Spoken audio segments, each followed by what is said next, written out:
Hello students. तो जैसा कि मैंने आपको 7th क्लास का फर्स्ट चैप्टर 3 क्वेश्चंस जिसमें मैंने आपको 2 पार्ट्स पढ़ा चुकी हूँ। और सेकंड पार्ट में मैंने आपको बताया था कि जो हमारा राजा है जो इस समय हर्मिट के पास है उससे अपने 3 सवालों का जवाब मांग रहा है। तभी वहाँ अचानक से एक दाढ़ी वाला व्यक्ति आता है जो बहुत घायल अवस्था में था, जिसकी बहुत ज़्यादा केयरिंग की राजा ने हमारे ने। उसके बाद उसको जब रात होने लगती है तो जो हमारा हर्मिट था उसकी झोपड़ी में ले जाके उसे लिटा देते हैं। तो हम उसके आगे पढ़ते हैं। The man close his eyes and ले क्वाइट। तो जो हमारा व्यक्ति था, जो घायल व्यक्ति था, जब हम उसे झोपड़ी के अंदर ले जाते हैं तो वो अपनी आंखें बंद कर लेता है और एकदम शांत चुपचाप लेटा हुआ होता है। The king tired by his walk and the work he had done. तो जो हमारा राजा था वो बहुत ज़्यादा टायर्ड था अपने चलने से और अपने दिन भर के काम से। Lay down on the floor and the slept throughout the night. तो जैसे ही वो फर्श पे लेटते ही वो सो गया। And sorry, when he awoke, it was several minutes before he could remember where he was or who the strange bearded man lying on the bed was. तो जब हमारा राजा जब सोकर उठता है तो काफ़ी देर तक, बहुत देर तक वो ये सोचने लगता है कि वो कहाँ पर है और क्या कर रहा है, और ये अजनबी कौन है, जो दाढ़ी वाला व्यक्ति है वो अजनबी कौन है जो बेड पर लेटा हुआ है। Forgive me, said the bearded man in a weak voice when he saw that the king was awake. तो जो हमारा दाढ़ी वाला व्यक्ति था वो बहुत ही एक वीक वॉइस में, एक कमज़ोर आवाज़ में राजा से बोलता है। जब उसने राजा को देख लिया कि राजा जग चुका है तो वो राजा से बोलता है कि मुझे क्षमा कर दीजिए। I do not know you and have nothing to forgive for you, said the king. तो इतना सुन के हमारा राजा बोलता है कि I do not know you, मैं आपको जब जानता ही नहीं हूँ तो आपको क्षमा किस बात के लिए कर दूँ। You do not no me but I know you, आप मुझे नहीं जानते हैं पर मैं आपको जानता हूँ। I am that enemy of yours who swore revenge on you, मैं आपका वही दुश्मन हूँ जिसने आपसे बदला लेने की कसम खाई हुई है।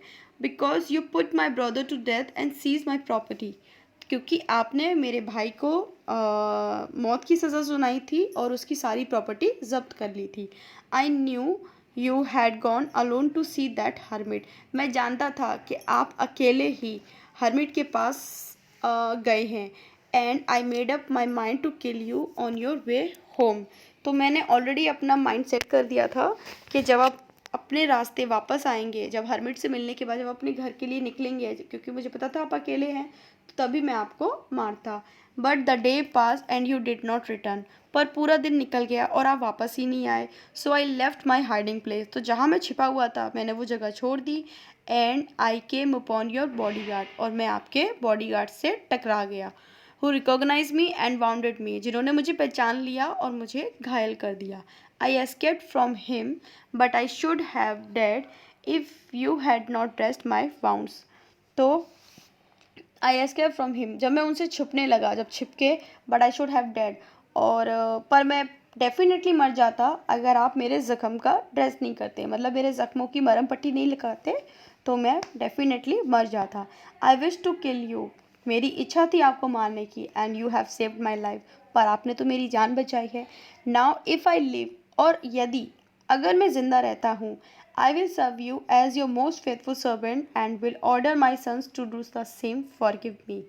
तो वो कहता है अगर मैं ज़िंदा रहा तो अपने आने वाली पूरी लाइफ एक मोस्ट फेथफुल सर्वेंट बन के आपकी सेवा में रहूँगा, और मैं और मेरे आने वाले वंशज भी, माय सन्स और उनके भी सन्स, मैं उनको भी यही कहूँगा कि वो आपके फेथफुल सर्वेंट रहेंगे। तो प्लीज़ मुझे माफ़ कर दीजिए। The king was very happy to have made peace with his enemy so easily. जो हमारा राजा था वो इस समय बहुत खुश था, क्योंकि बहुत ही आसान तरीके से उसने अपने दुश्मन के साथ एक बहुत ही पीसफुल कंडीशन पैदा कर ली थी। And to have won him over as a friend, और उसने उसे एक दोस्त की तरह जीत लिया था। He not only forgive him but said he would send his servant and his own doctor to look after him. उसने न केवल उसे माफ़ कर दिया बल्कि उन्होंने ये प्रॉमिस भी किया कि मैं अपने नौकर और अपना डॉक्टर भेजूंगा जो तुम्हारी देखभाल भी करेंगे। And he promise to give back the men his property. इसके अलावा उन्होंने वादा भी किया कि उन्होंने जो उसकी प्रॉपर्टी को ले लिया है वो उसकी सारी प्रॉपर्टी भी वापस कर देंगे। Living the bounded man, the king went out of the hut and looked round for the hermit. उस घायल व्यक्ति को झोपड़ी में छोड़कर जो हमारे राजा थे वो वापस झोपड़ी से बाहर आते हैं और थोड़ा चारों तरफ हर्मिट को देखते हैं. Before going away he wished once more to get answers to his questions. दरबार में जाने से पहले जो हमारे राजा थे वो एक बार हर्मिट से फिर से मिलना चाहते थे कि एक बार से फिर से मिलके उनसे अपने 3 क्वेश्चंस का जवाब जाना जाए. The hermit was on his knees sowing seeds in the beds and had been dug the day before. जो हमारा हर्मिट था वो अपने घुटनों पर बैठ के उन्हीं क्यारियों में बीज बो रहा था जो एक दिन पहले खोदी गई थी. The king went up the hermit and said. जो हमारा राजा था वो हर्मिट के पास जाता है और कहता है, for the last time I beg you to answer my questions wise man. मैं आखिरी बार आपसे अपने सवालों का आंसर चाहता हूँ बुद्धिमान व्यक्ति.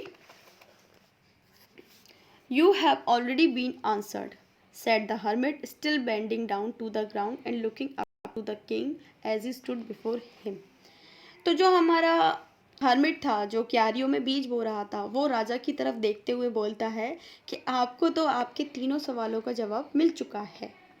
How have I been answered, what do you mean.